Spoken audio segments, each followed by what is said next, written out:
About 25 centuries ago, a young Indian prince renounced the world and renounced his own throne in order to become a philosopher. The cause behind his action was obvious. India was in trouble. There was feuding and fighting and war, jealousy between rulers, and the Hindu religion into which he was born was suffering from a series of desperate perversions. The more sincere followers of the faith were neglected, ignored, and persecuted, and worldly ambitions ran very high. In this emergency, Prince Siddhartha became convinced that there must be a straight and proper way to live. And because of the conditions we are in today, his ideas and his philosophies seem to have very special continuing interest and value to us. Some ways, in looking over his teachings, it would seem that he was a contemporary with us. He had the same problems, and he approached them in the most thoughtful way, a way that perhaps will intrigue or influence a great deal of modern thinking, if it is given the chance to do so.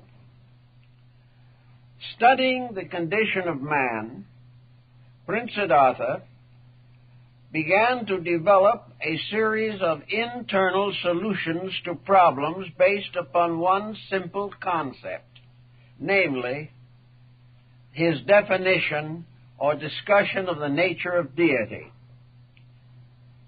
He said, if God does not prevent evil, he is not good. And if God cannot prevent evil, he is not God. Something had to explain the condition of the world without blaming it on mysterious factors and forces abiding in space. Buddha, as he became more generally known, had the concept that it was necessary for the human being to reorganize his concepts concerning life, that he must sometime face the problem of his own destiny himself, instead of leaving it to others or future ages, or depending upon past times. Each person must work out his own salvation with diligence.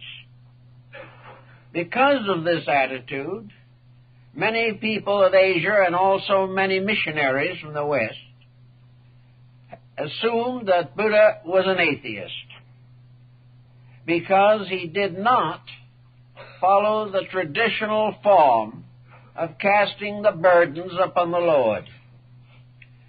He felt that it was about time for the human being to face himself. He was probably dramatically correct, but it took a long time for the world to realize what he meant. And there is still only a few who sense the magnitude of the conviction that he gave the world. To begin with, then, Buddha advanced what he called the four great truths. And these four truths, or four realities, or four facts, are the problem of the cause of suffering, the nature of suffering, the end of suffering, and the way to find the end of suffering.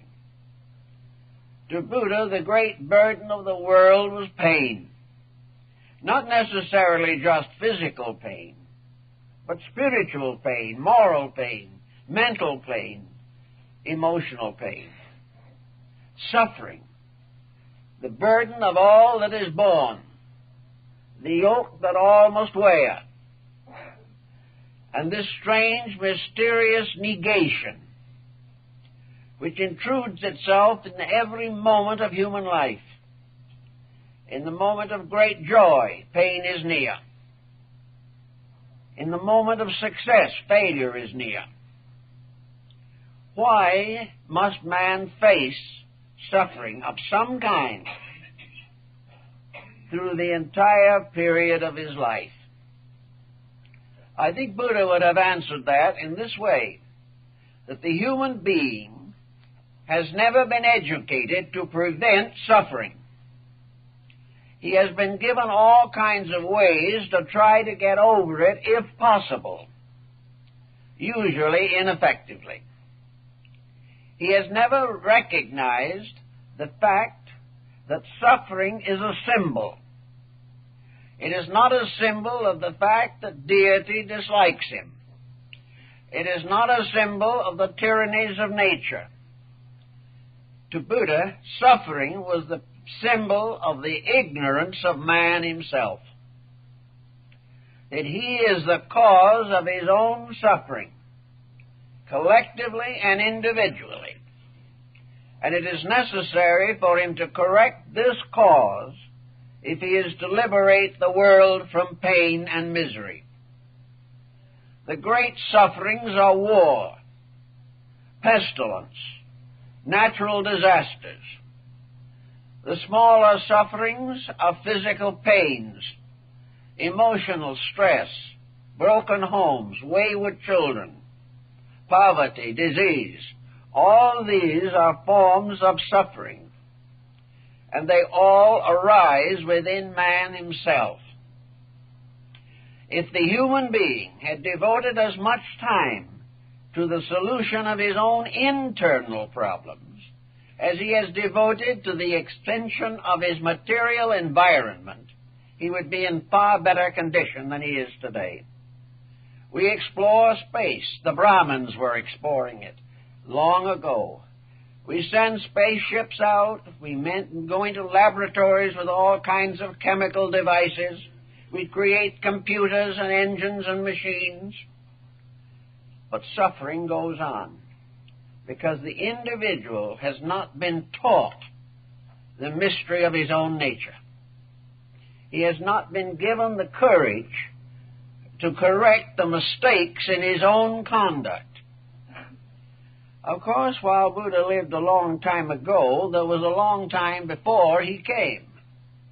And from the past, he gained certain instruction and inspiration, even as we do today if we are thoughtful. He realized that conditions have gone on the simple basis that whatever happens has to happen. There may be no reason for it. A tyrant arises, it's too bad. But there has always been tyranny. Wars come, it is regrettable. But there have always been wars. Man has always been fighting to win a war, not to prevent one. If he had put as much energy, money, and time into securing the peace, he would have been in a much better condition. Buddha pointed that out when he talked to the East Indian generals, 2,500 years ago. Also, Buddha pointed out that all these wars and confusions and conflicts and disagreements and political misunderstandings have had very little effect upon the boundaries of nations. Down in modern times, World War II cost over 50 million lives. And yet today, the boundaries are much the same. No great achievement was made. No great problem was solved. All this, and then a little quiet and another war. What are we doing? Why are we continuously destroying our own peace of mind? And Buddha, looking it over very thoughtfully and carefully, came to a philosophical conclusion. We must realize that in its original form, Buddhism was not a religion. Buddhism was an ethical and moral philosophy, a way of life. And this way of life included a concept of veneration for the divine plan of things. But Buddha was not primarily a religionist. He was primarily an ethical reformer with a very profound insight into the nature of the human being, possibly one of the deepest insights the world has ever known. So he began his study of the problem by attempting to define the nature of suffering. What is it? He said that there are numerous causes of suffering, but all of these causes are subject to remedy. They are subject to correction before the suffering sets in. There are many, many ways in which we attempt to solve problems, but until we reach a realization of the basic facts of things, we will not solve the problems. The basic facts lie inside of each one of us. These basic facts are very powerful in the lives of some and may cause them to be very dangerous people. In others, these facts of life are simply partly present, and these persons are less dangerous and more reformable. But in every instance, the cause lies inside of the person, and from there it spreads outward, contaminating other persons. And when a whole group of contaminated individuals form the population of a nation, the nation is contaminated. Its projects are undermined, and those who are of nobler person and mind are disposed of because they interfere with the private ambition of those who have badly organized internal motive patterns. So, to begin with, suffering begins when the individual allows attitudes and appetites to interfere with common sense. Common sense, the most uncommon of the senses, has to do with the person's reaction to circumstances. There are very few persons whose actions do not result in consequences which these persons do see, do face, do know about, but do not correct. Therefore, in the beginning of suffering is an unreasonable, impractical, unenlightened relationship with the world around us and with the life within us. It has been there always. Some say it is due to ignorance. Now, there are two kinds of ignorance: simple ignorance and complex ignorance. Simple ignorance is the ignorance of the savage and the child. Complex ignorance is far more difficult to work with. It is ignorance which arises not from necessity, but from the unwillingness to face the restrictions of self. It is a kind of educated ignorance which results from being taught the wrong things and having education deprived of every factor that could result in a mature, educated person. Now, we must remember that 2,000 years ago in India, we did not have the situation that we have there now. The great University of Nalanda was one of the highest educational structures on earth, with a student body of over 25,000 and over 1,000 professors. And in the University of Nalanda, Christianity was taught as comparative religion. Things happened. The ancient world of classical Asia was destroyed. Wars and pestilences, most of them due to the abuse of natural resources, came in, decimated and depleted the people. But it was not necessary that this should happen. It was necessary to face up to these problems rather than to allow them to accumulate forever. Now, we all know, and Buddha knew, that reforming other people is probably the world's most unrewarding effort. Also a very dangerous one. But to start by improving our own natures is very important, because one of the principles of Indian philosophy, both Hindu and Buddhist, is that the individual, being a transient being, having only a few years in this world, should be more concerned with following and obeying nature than he is adjusting to human society. It is good to be adjusted, but the individual who compromises his principles in order to achieve a measure of success here is making a mistake, because he is not going to be here long enough for his measure of success to be meaningful, and he is going to depart from here with a bad burden of unfinished business. Actually, therefore, the problem sums up in a very simple way. How is the person going to understand first the nature of suffering? Buddha tells us that suffering is a very definite part of all existence, that it is caused by selfishness and ignorance. Now, selfishness is injuring yourself or others for gain. Ignorance is being instructed wrongly or not receiving the educational advantages that have descended to us from the past. Now, the educational advantages of the past are not necessarily carefully recorded in our educational institutions. When it comes to knowing the wisdom of the past, history is better than education, because history shows us our mistakes, and education tries to prove to us that that which was a mistake was not a mistake.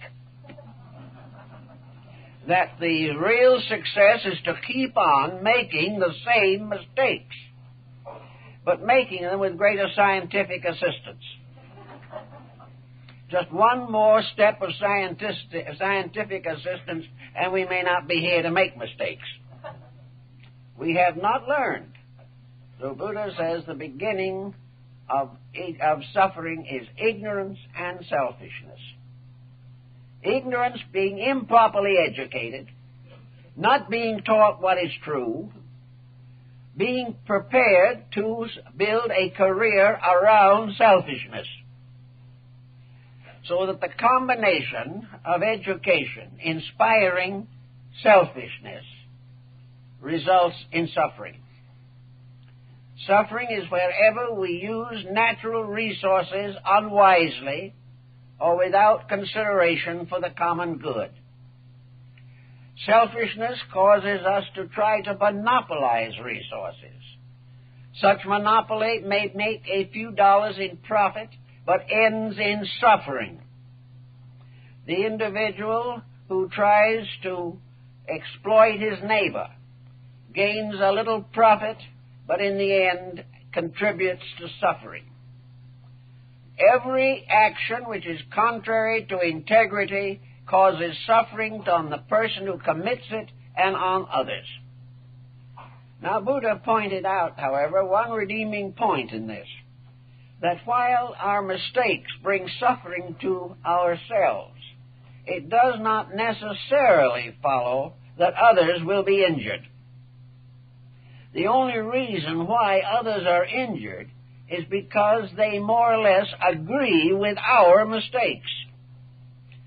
They think that success, as we have it, is desirable for them also, and that they in turn are likely, through self-interest, to buy the mistakes that we sell them.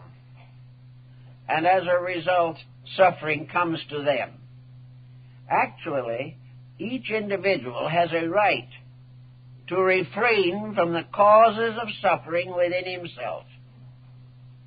And temptation is a form of having someone else try to convince you that you should do certain things for motives of self-interest. Where this happens, trouble comes. So the broad point of suffering is that it is the result of breaking the simple rules of life. And these rules cannot be broken without suffering. The idea that we can reconstruct the universe closer to our heart's desire, this idea is false. We have no power to control or master that which extends through the vast reaches of infinity. The space that goes on forever cannot be dominated by the human mind. What we call conquering it simply means to stick a probe in it and try to see what's there. We cannot conquer it. We cannot master it. And it's a case of trying to break rules and suffering, or deciding to keep rules and removing, step by step, the causes of suffering. If then we are concerned with this matter, Buddha gives us a series of examples, all of which indicate, before we get through with it, that the source of suffering within ourselves is emotional or mental or both. The mind is the cause of most suffering. It is assumed to be an infallible instrument, and it is not. The mind can make any mistake that we want it to make. It is a hired servant of our own whims. It obeys whatever will we bestow upon it. And it tries to help us to fulfill the schemes which have already dominated our consciousness. The emotions also constitute a tremendous pressure, a pressure for gratification of appetites of all kinds. And in gratification of these appetites, we compromise integrity. Everywhere we go, no one or very few people have become wise enough to know that they cannot be dishonest without pain, and that gradually the pain becomes unbearable. And yet they go to the grave with the pain and the dishonesty both intact. This is because we haven't been willing to accept, on a scientific level, that which was obvious to the ancients for thousands of years and is being repeatedly demonstrated to us every day of our contemporary lives. And yet there is only one consideration, and that is profit.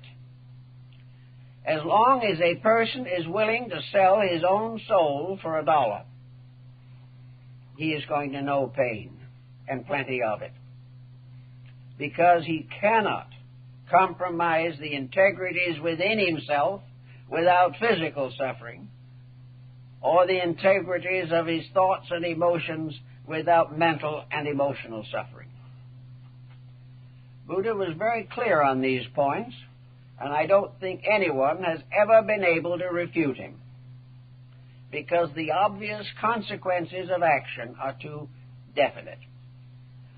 A second stamp is, of course, we know that suffering exists.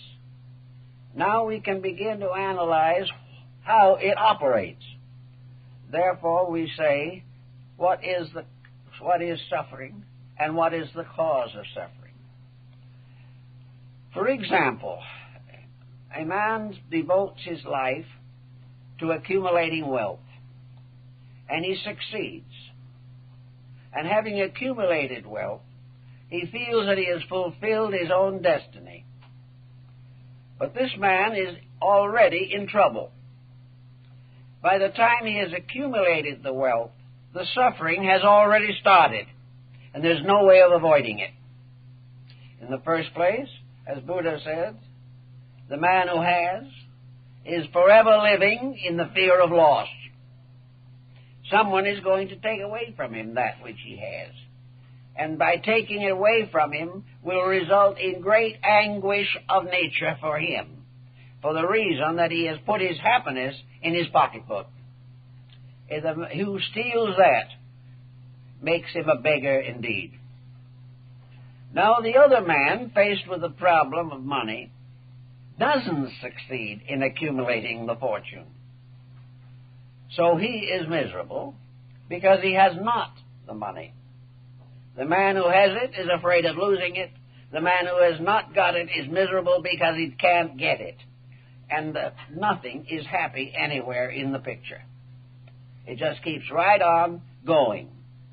Now the ambition to have is not only leading us to the problem of a society which wishes to rob us of what we have on the slightest provocation, and puts us in the spot of inflation and all the problems of finances that we have today with unstable dollars, the world economy upside down, the unemployment rising. All of this is part of the byproduct of a false ambition in the first place. We have done it wrong from the beginning. We have made error glamorous. We have made certain procedures satisfying to the selfishness in ourselves. And when the castle we have built falls down, we are all miserable, and we look around trying to figure out who caused it, and finally lay the blame upon the devil, which he has been blamed for so many things, however, that I guess he can stand the burden better than we can. But how does it happen that for 4,000 or 5,000 or 6,000 years, back into the time of Egypt, we have followed such a pattern, fully aware that it won't work, fully aware that the price of what we have is too great for what we get out of it, and nobody changes. Still that hope, that gamble, that belief that we, in ourselves, will be happy with that which has made all others miserable, or that we alone are miserable because we have not got what all others are seeking. So here is a problem of suffering. And in the gaining of this today, we find that the complication of accumulation is itself a great cause of suffering in many ways. We are having more and more coronaries in middle life for successful business people. The constant struggle to accumulate, the constant effort to outwit the competitor, these are working a terrible hazard upon our healths, upon our dispositions, and upon all the personal values of living. They are impoverishing our lives, damaging our homes, and wrecking our bodies. And yet it's all in the great cause. We want to be, if possible, the richest man in the family graveyard. This is our great joy. Now, Buddha also points out that if we worked like this for a whole lifetime, getting it, and we finally do get it, and it's cost us everything else beside that which we determined to get, then in the midst of all this, we wrap the curtains of our couch about us and lie down and die. We don't even live long enough to enjoy a part of what we have done. We have sacrificed life and never lived to make the sacrifice worthwhile. If we were going to live 500 years with the wealth, it might seem more useful or more reasonable to do things. But in the midst of accumulation, we drop down and out. And all that we have worked for with a lifetime, from the beginning of our schooling to the day of our death, is left behind. Why, then, should we make this world miserable and ourselves miserable to get something that we cannot live long enough to use? And if we do not use it, we leave it to others who haven't earned it, who either lose it or abuse it. And their story I've told of the old Roman who, after he was dead, used to sit as a ghost in his house and watch his children squander his funds. It would be a very unhappy experience, but it is the only experience no matter what we leave behind, someone will ultimately abuse it, even if we leave it to an institution. The institution will change in the course of time. There is no solution. So we are following a will-o'-the-wisp. And in the sense of accumulation, we have gradually built up a world of competition leading to war, crime, and all kinds of misdemeanors. And we have to sit in the midst of this. The thief has to be afraid that he will be robbed in turn. There is no safety in anything. Yet the world keeps right on going. Our great codes do not correct the situation. Our great universities do not help young people to find out what is valuable and necessary. No one is interested in the ingredients of natural and simple happiness. Everyone wants gain and profit and thinks of happiness in terms of accumulations rather than in terms of internal maturity. So Buddha was pretty much right in assuming that we, somewhere in the remote time of things, headed civilization in the wrong direction. And no matter how much we have talked and fought, no matter how many great reformers and heroes have arisen among us, we have not been able to get progress back on the track. It is as though we had built a Grand Canyon of the Colorado, starting as a little dribble of water in the wrong direction, and now hopelessly locked within a canyon more than a mile deep. It's the same way with all these things that we do. We cannot accomplish peace because it interferes with our success or somebody else's success.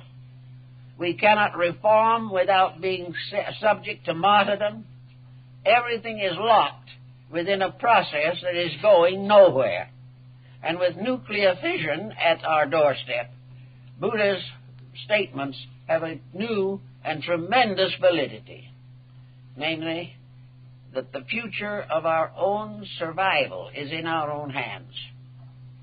Now, Buddhism has one factor which it took from Hinduism, which has had an important bearing on this, and that is the doctrine of reincarnation.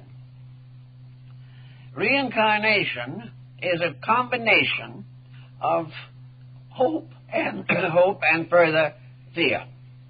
It is hope in the sense that it gives us more time to make the adjustments. But it also carries the factor of fear because it has the law of consequence locked in it. Namely, that as we have lived and as we have earned, so it will be paid. Therefore, we are all under a certain responsibility for the outcome of conduct. The immediate karmic reaction of most mistakes is right here in this world, where we see these mistakes bringing suffering. But there are long-range mistakes that do not solve themselves so easily. And the most important of these is our own human character. We can leave behind, for a while at least, some of the consequences of our unthoughtful conduct. But we must take the imperfection of our own natures with us and be prepared to come back and do it again, unless the enlightenment and change of realization occurs within ourselves. So Buddha sets out the pattern that each individual is capable of an adjustment that will last forever, an improvement which will add to the eternal growth of his own nature. Suffering does not produce growth directly. Suffering is growing the hard way. Suffering is the individual learning from his mistakes. But there is a direct way of growth in which the individual can learn from having done things well. And this form of growth is painless. The reward of right action is just as real and powerful as the penalty for wrong action. Each person has to work this out in his own nature. So in every way, Buddha ties up the difficulties of our time. Indigestion has something to do with international relationships. The probability that the person is going to have a coronary is due to conditions in which society, being benighted, impels him to follow a wrong example. There seems to be nothing short of a universal reformation that can change this. But Buddha also realized that the talk of universal reformation is a difficult conversation. It has too much in it. Therefore, the person, having only control of himself, must work first upon himself and try to liberate himself from that which is abnormal and unnatural. He also makes a very interesting observation, directly or indirectly through his ahats, namely that actually so few people are interested really in growth that there is not much competition in that field. No one is going to blame us if we take away from them nothing that they value. And yet in growing, we all grow and add up a great treasure of growth without anyone else in the world being poorer. Growth is the one great asset that is non-competitive. It is something that we can become wiser and wiser, but no one else will be injured unless we pervert that wisdom. So there is really no one who is going to really stand in our way and hate us simply because we try to be better. Of course, we have to be a little careful about it because we mustn't tell them our intention. If we go around telling people that we're trying to be better, we will either be ridiculed or persecuted.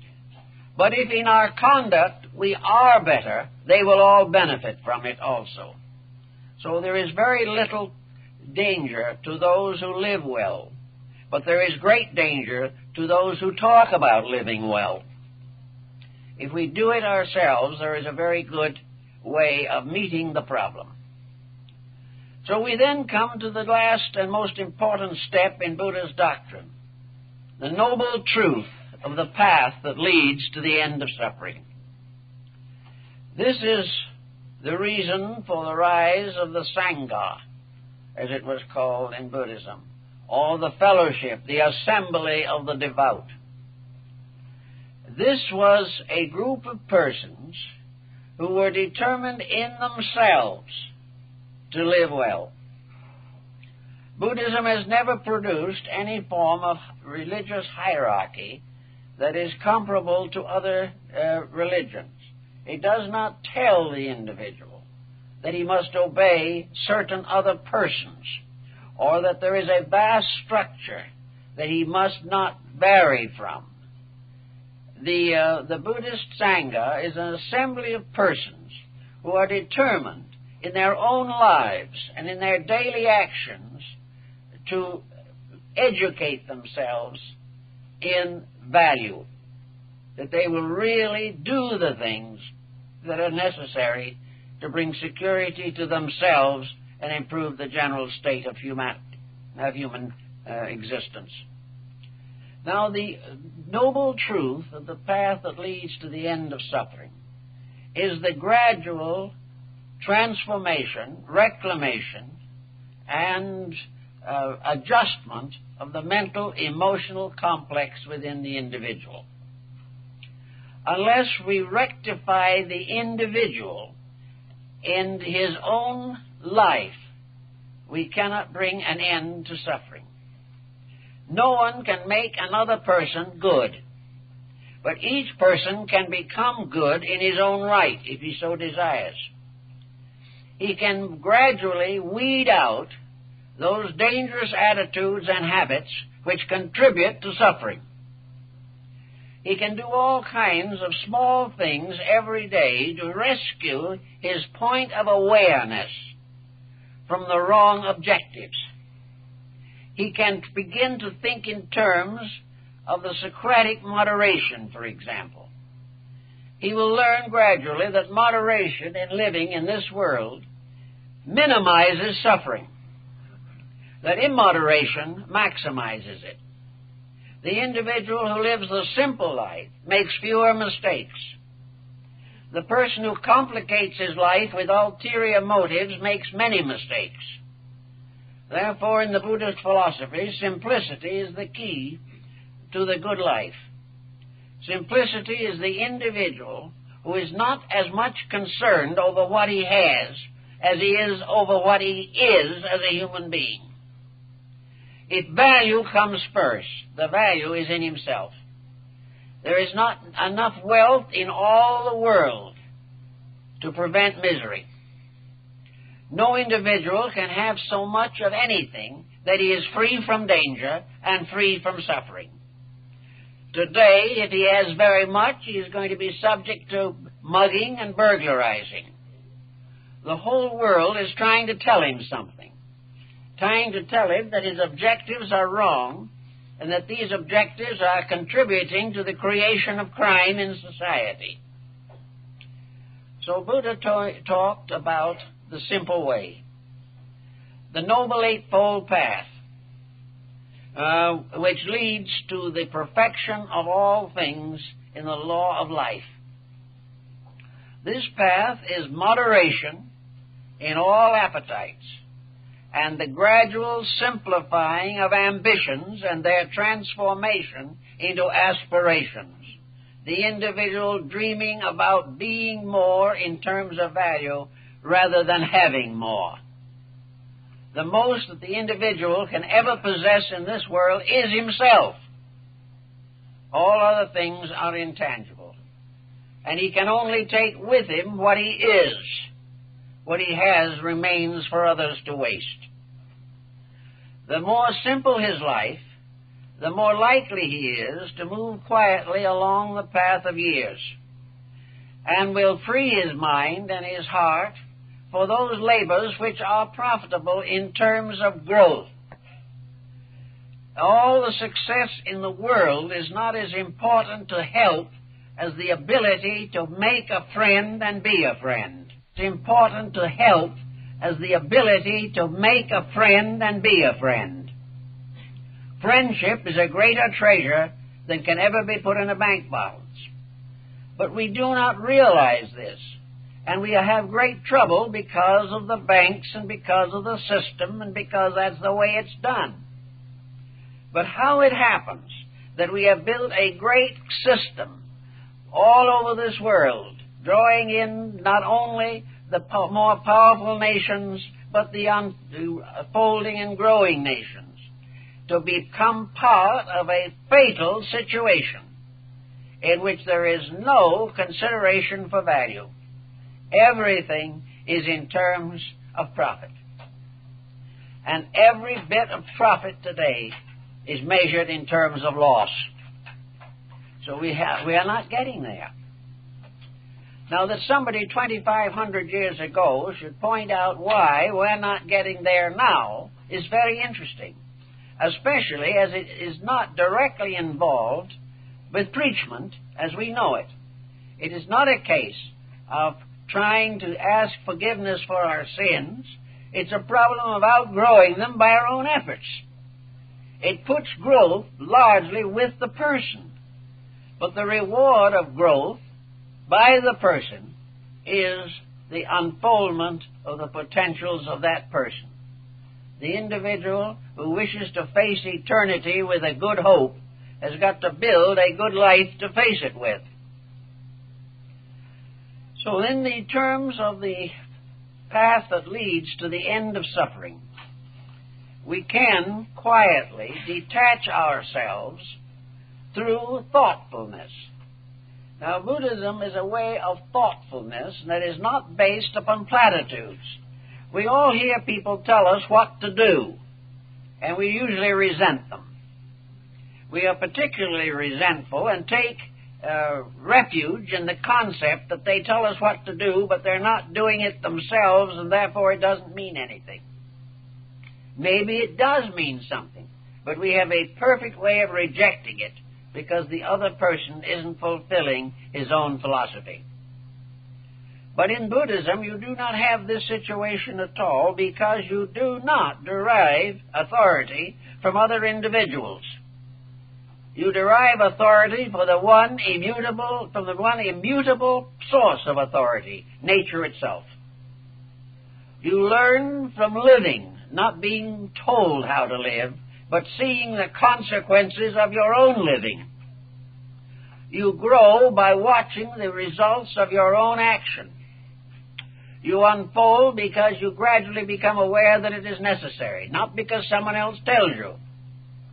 You discover the importance of the golden rule, because when you have broken it time after time, you have suffered.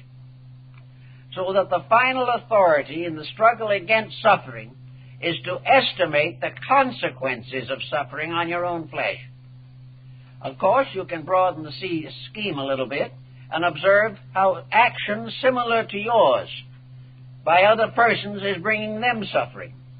You can gradually come to realize that there are rules, there is a way of life that is acceptable to nature, and nature will never give peace or happiness or friendship until its ways are accepted and followed.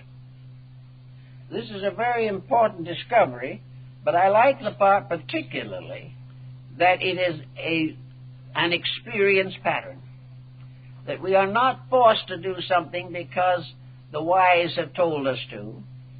We are not forced to do it because our faith demands it. We do it because we cannot survive any other way. And we are becoming increasingly weary of not surviving. We are not having what we should have from a world that can provide us with everything that we need if, as individuals, we do not break the rules of nature and the rules of supply and demand. If we are willing to free ourselves from the terrible struggle of what we might term a materialistic culture, we will not only have better health, better homes, but we will also have a little time left to do something significant. We will have a time to sit down and read a good book. We will have time to go out and help a friend in trouble. We will have time to do many gracious things. But these gracious things are all being sacrificed on the altar of immediate utility. And as a result, we go along until we reach the end, and then perhaps a few hours before we depart, we begin to wonder what it's all about. It is not right for generation after generation of little ones to come into this world without some hope that they will receive the proper instruction necessary to give them a good and happy life. This is something we all have to work on if we expect it to happen. Now, in the course of this good and better and helpful life, there are rules also of things we have to do. One of the rules that Buddhism points out is that the individual, in order to gain the good of his own life, has to gradually take part in the labors of nature. Just as he must weed his own garden if he wants to raise vegetables, so he must help to weed life if he wishes to enjoy the beauties and niceties of existence. He has a community to consider, a community which is allowed to run down, go to pieces. He has a way of environment in neighborhood and in family and in friends, in which he can create gradually a greater amount of beauty, faith, insight, understanding, and security. So we are all gardeners in the world. We are none of us owners of anything. Buddha points that out very clearly in his thinking. We are not owners. We never have anything except a temporary leasehold. We are permitted to have things, but we cannot possess them. And now Buddha brings out the problem of wealth. He was not one of those who thinks we should take everything we have and distribute it among the poor. He said, this is not right because this is not the way nature does it. Nature distributes nothing but gives the individual the right to earn anything he wants. It is not to be bountiful that counts. And Buddha said, remember that it isn't the money. Money isn't anything except a medium of exchange. It isn't good. It isn't bad. It is no more significant in itself than a pebble on the beach or a shell in the ocean. It is not what you have. It is what you do with what you have. It's the attitude of possession. If you begin to think of wealth and money as possession, yours, to do with as you please, then gradually money becomes a curse. It becomes more and more of a curse when we give it an authority over life which it never is entitled to. Croesus in antiquity was said to have been the richest man who ever lived. And one day he showed his treasure house to a philosopher. And the philosopher said to him, Croesus, all that gold can be taken from you by a man with more iron. And it so happened. It is always the fact that wealth in itself is a great danger because it increases cupidities and contributes to conflict everywhere. If we had the concept within ourselves that Buddhism teaches, that wealth is something that at best is loaned to us. It is something that for a little time we are able to administer. But that in the administration of it, justice must be the first consideration. Justice with mercy, with love, with insight, and with unselfish understanding. Properly administered, wealth becomes a form of positive growth because it shows that the individual has transcended himself. But wealth dedicated to the advancement of individual projects at the cost of the common good is a sin and will lead to an inevitable accumulation of crimes. So it is not what we have, but what we do with it that determines whether we have peace or we have suffering. Every step of the way, there is a right use that brings peace. In every field of endeavor, there is a wrong use that ends in suffering. And we can't really solve this thing until we begin to estimate the universe in larger terms. Like Christianity, Buddhism had no cosmogony. Originally, Buddhism did not discuss the nature of the infinite or the vast concatenations of worlds. These concepts were in the keeping of the Brahmins, who were the great scientists of Asia. But gradually, with the passing of time, Buddhism divided into two great schools, one of which, the Theravada, or the school, we might say, of strict observances, moved southward in Asia and has its great centers in Thailand and in Lanka and these areas. The other system, the Mahayana, went northward into Tibet and China and finally into Japan and Korea. In this school, cosmogony is introduced from the Hindu, and the days of creation for the Mahayana school are measured much in the same way that the Christianity measures creation from the book of Genesis. It was the background for a vast concept of life. Add to the Brahmins reincarnation, which they already taught, and karma. Add to that also the mathematical exactness of their calculations of the great cycles of space. Then add to that the law that we find in Buddhism of eternal progress towards infinite at-one-ment with reality. and you have a universe in which no one can afford to be selfish. The individual who, being a materialist, feels that when he passes from here, no one is going to care, and he is no longer going to know that he ever existed. This seems to be one end of suffering, oblivion. But to work as hard as he does, and use the faculties that he possesses, and bearing witness to a tremendous evolutionary background which has brought him to the present condition, and then assume that he is exterminated, is something that the Eastern mind has a great deal of difficulty with.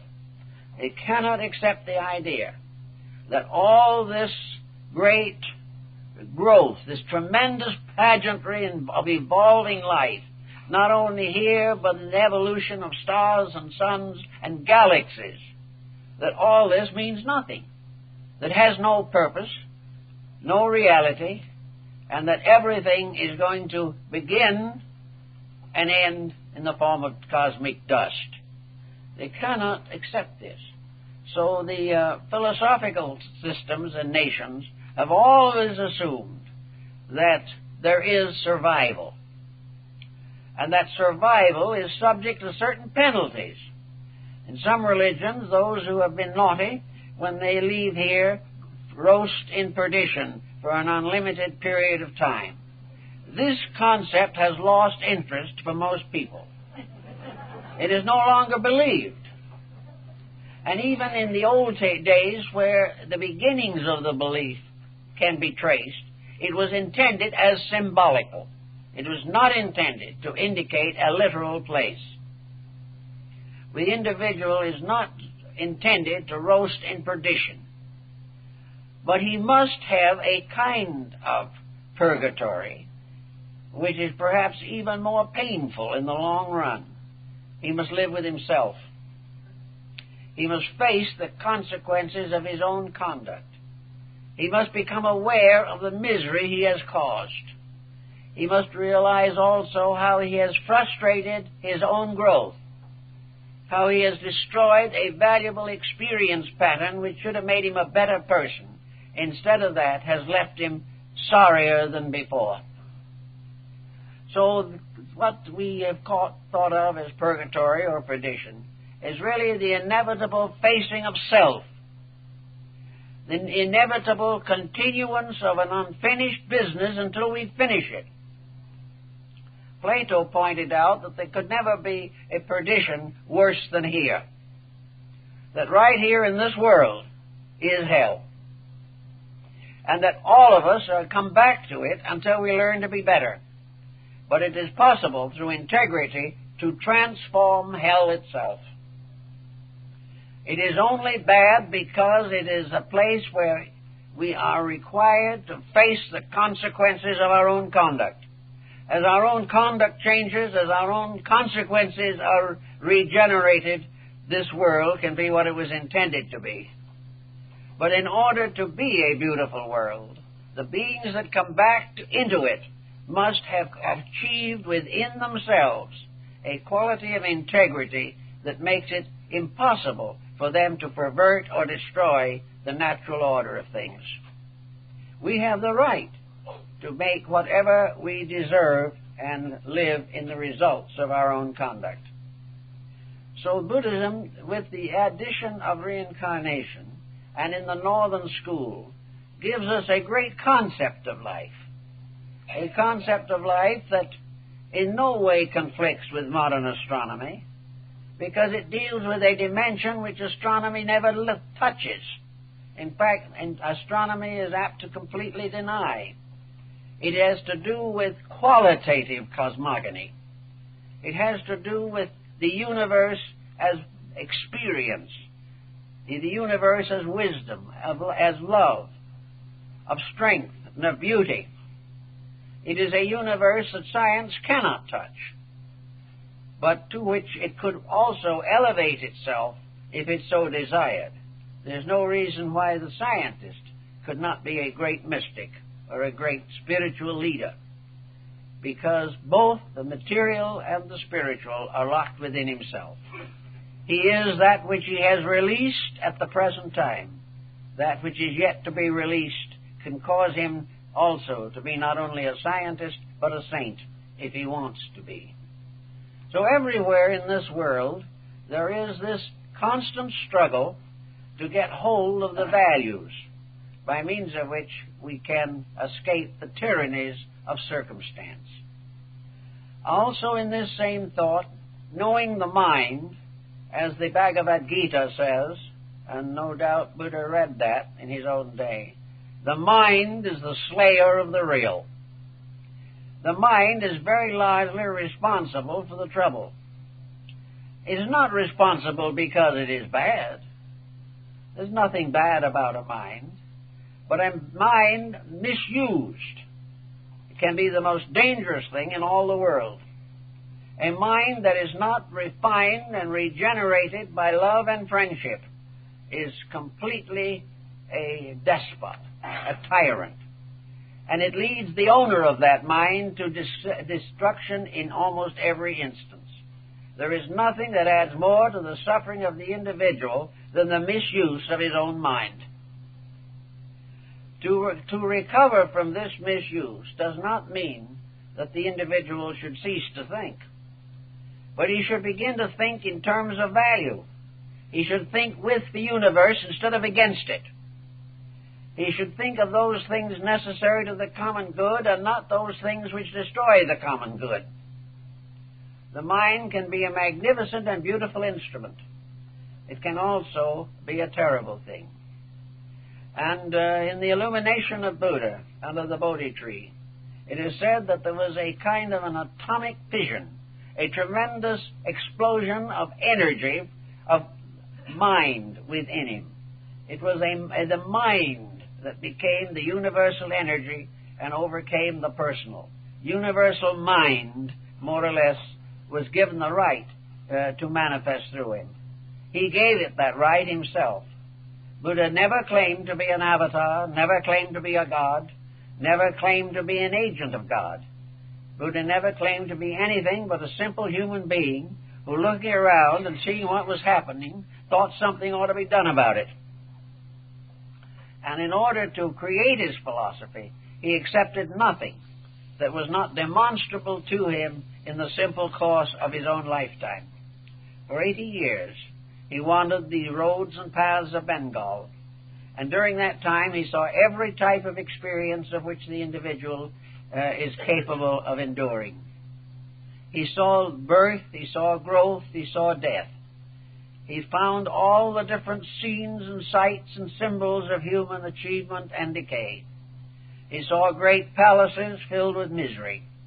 He saw hovels with joy and beauty. He saw the wise and the semi-wise and the unwise. He saw the sophisticate and the natural and simple childlike person.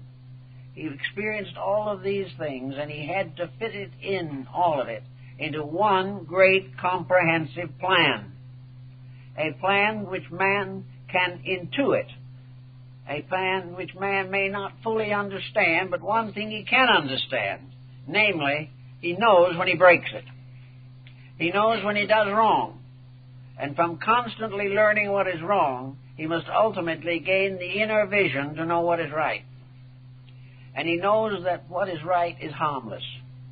That what is right protects every part of the person. And those who followed in his path, his arhats and their disciples, gradually reduced the power of pain and misery in themselves. There is a painting in the back of the lecture hall here on the nirvana of the Buddha, a Japanese rendering of an ancient Chinese painting. Here the master is lying on a couch of death surrounded by his disciples. The disciples are all sad, looking greatly deprived, except Ananda. Ananda is looking up through the sorrow of the others, smiling beautifully. Ananda knows the truth. And in that in itself, we have the mystery of the loss of suffering due to the sense of loss. Ananda knew the truth about the passing of the Master. Therefore, he did not suffer. Buddha knew the mystery of all things that change, and therefore the transition is to be met in peace and understanding and charity and insight and kindness and forgiveness. He also taught that every grudge can be likened to a psychological germ, bringing sickness to those who hold it. Every prejudice, every unreasonable attitude, any pressureful or extreme attitude, even one of a highly spiritual nature, must be carefully examined. Where the person loses his inner poise and expresses an emotion or an attitude that is excessive, there is too much pressure. And what is pressure? Pressure is a cause of suffering. Wherever there is pressure, there will be suffering. Now, nature has provided man with a certain equipment to protect him from suffering. He has resources within the endocrine system, particularly in the suprarenals, which enable him to meet a stressful situation with poise and dignity. But if this stress goes on year by year and he never controls himself, the resources of the body are exhausted and it begins to fail under an abuse of attitudes. Man can destroy his own body by abusing with his attitudes that body. So everywhere the individual must learn to reduce stress. I have noticed in talking with people that nearly always they get excited when they're wrong. They become more pressureful. They do not realize this, but they become defensive.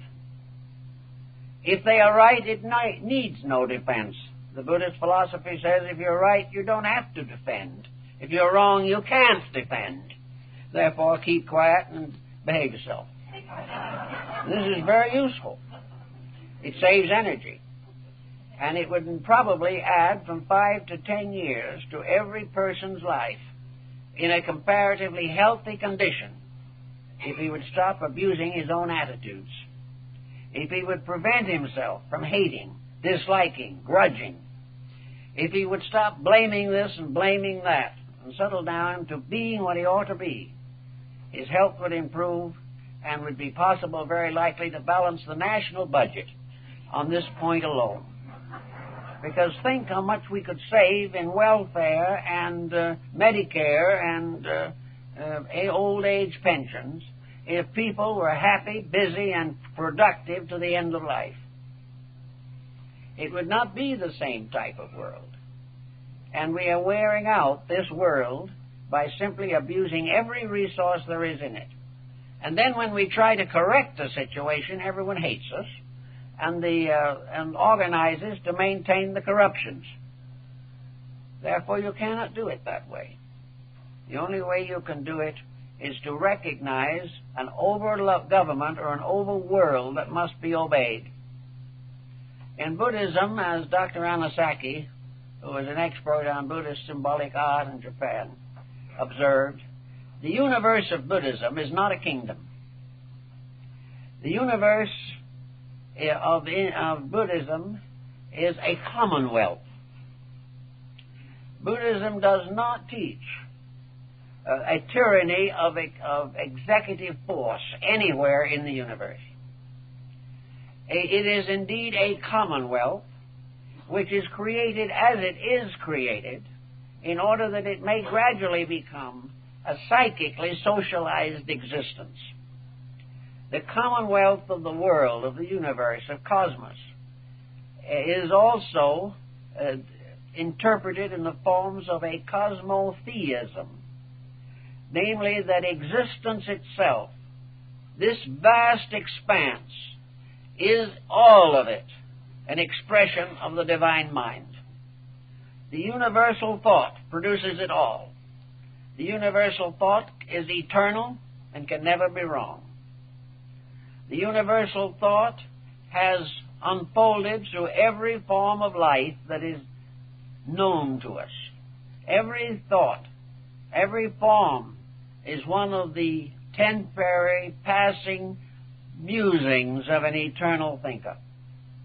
This vast theism is absolutely organized, but it is organized not by an artificial mind forcing organization upon it. It is organized because every atom is organized in its own structure. Organization is inherent in any structure that exists in nature, from the smallest microbe to the vastest galaxy. These things do not have law and order thrust upon them by an external power. That law and order of their kind is within themselves, eternal, inevitable, unchangeable. And that law and order asks and requires and demands the fulfillment of its own purpose. And when the law and order in the living things becomes the rule of those things grow, live, and fulfill themselves. When they go against the plan is so much bigger than they are that they do not have a chance of success. They can never succeed except by obeying, not somebody else's will, but the eternal within themselves, which is properly integrated for the species to which they belong. Humanity has its own laws. It has its own rights. It has its own purposes. And these are inherent in every human being. They're in every cell of the body and in the great compound of the cells which we call the personality. All these things are moved by rules which are intended for only one purpose, to prevent suffering. If man himself continues to abuse these rules and causes suffering, then the rules still operate because they begin to point out the law and the path that leads to the end of suffering. The individual who suffers from a mistake must recover by correcting the mistake. If you have a certain physical ailment that is annoying or something, you go to your doctor and he tells you not to do this or to do that, and you will feel better. In nature, you don't get someone telling you, but through experience, you make a mistake and it hurts. You make a mistake in selecting of a friend, and the friend isn't true to you. And you must ask yourself, what caused you to select for your friend a person who wasn't worthy? And the chances are 100 to 1. You will find that you chose that person because that person apparently was going to be serviceable to you for some purpose. That you made the friend to advantage something of your own, and therefore you were deceived. You deceived yourself by allowing your motives to blind you to your integrities. All these things have become part of a strong Buddhist philosophy of life. They are part of the way in which the doctrine has descended, and probably will, in one way or another, be absorbed into practically every culture that we know. It conspires against nothing. It is not basically a creed. It doesn't even need to be named. It is not something that was dreamed up by a person.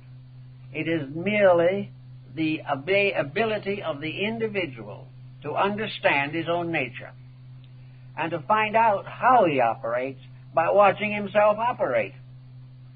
He must serve apprentice to his own principles in order to learn.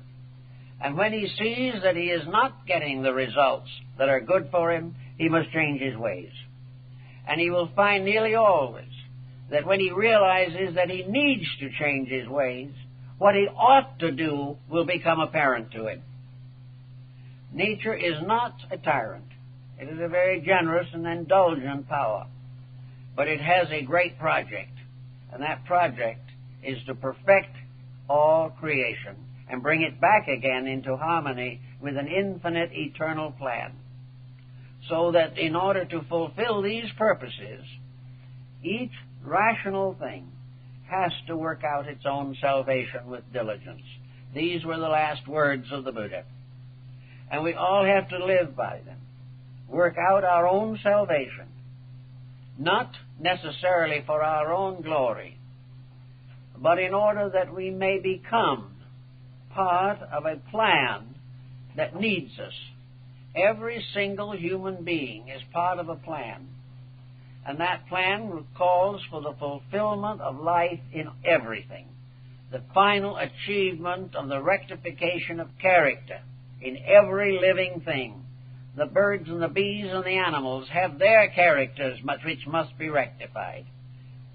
Man has his character, and according to the Buddhist beliefs, the universe is full of unfolding evolutionary processes, where millions and myriads of forms of life unfolding and perfecting themselves according to the laws of existence. To discover these laws is the first labor of the wise. To live them is the first constructive relationship that we can have with eternal purposes. And if we do these things and do them correctly, our lives will be far more gentle. The only thing we have to do is gradually weed out those actions of our own which are detrimental to us and others. And by doing this, we shall come in the end to a very much better and happier relationship with ourselves and with those around us, and we can build a civilization that has a chance of enduring. Well, I guess that's all for this morning. I'd like